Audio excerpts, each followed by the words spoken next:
Assalamualaikum warahmatullahi wabarakatuh. Kami dari kelompok 7 akan mempresentasikan hasil kerja dari kelompok kami. Terlebih dahulu kami memperkenalkan nama saya sendiri, Hadi Rahmatullah. Nama saya Wahyudi Basrilian. Nama saya Muhammad Tasrik Mauludi. Di sini kami akan menjelaskan untuk kelas 5, tema 7, peristiwa dalam kehidupan. Subtema 1, peristiwa kebangsaan masa penjajahan. Materi tematik yang kami pilih adalah bahasa Indonesia dan IPS. Baiklah, untuk penjelasan selanjutnya akan disampaikan oleh Saudara Wahyu dan Ludi. Media yang kami gunakan berupa cerita disertai oleh gambar. Contohnya seperti ini. Untuk pelajaran IPS, kami menceritakan secara singkat sejarah kenapa bangsa Eropa datang ke negeri kita, Indonesia.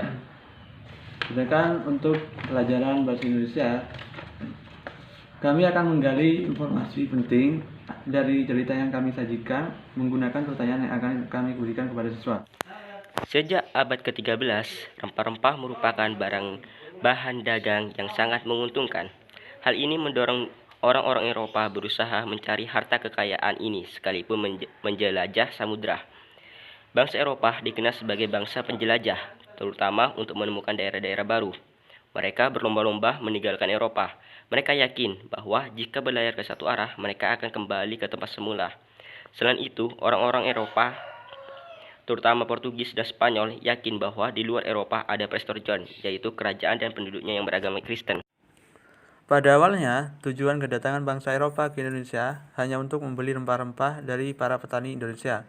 Namun, dengan semakin meningkatnya kebutuhan industri di Eropa akan rempah-rempah, mereka mengklaim daerah-daerah yang mereka kunjungi sebagai daerah kekuasaannya.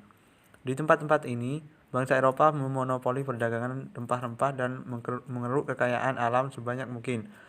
Dengan memonopoli perdagangan rempah-rempah, bangsa Eropa menjadi satu-satunya pembeli bahan-bahan ini. Akibatnya, harga bahan-bahan ini pun sangat ditentukan oleh mereka. Untuk memperoleh hak monopoli perdagangan ini, bangsa Eropa tidak jarang melakukan pemaksaan. Penguasaan dilakukan terhadap penguasa setempat melalui suatu perjanjian yang umumnya menguntungkan bangsa Eropa. Selain itu, mereka selalu turut campur dalam urusan politik suatu daerah. Bangsa Eropa tidak jarang mengadu domba berbagai kelompok masyarakat dan kemudian mendukung salah satunya. Dengan cara ini, mereka dengan mudah dapat mempengaruhi penguasa untuk memberikan hak-hak istimewa dalam berdagang. Bangsa Eropa yang pernah datang ke Indonesia adalah Portugis yang dipimpin oleh Bartholomeus Dias, Spanyol yang dipimpin oleh Christopher Columbus, Inggris yang dipimpin oleh Francis Drake dan Thomas Cavendish, dan Belanda yang dipimpin oleh Cornelis de Houtman dan Peter de Keyser. Dari cerita yang tadi kami sampaikan, kami akan memberikan pertanyaan kepada siswa untuk menggali informasi penting yang ada pada cerita tersebut. Contohnya adalah siapa yang dimaksud bangsa Eropa? Terus yang kedua, apa faktor yang melatar belakangi bangsa Eropa datang ke Indonesia? Terus yang ketiga, siapa saja pemimpin negara-negara Eropa yang datang ke Indonesia?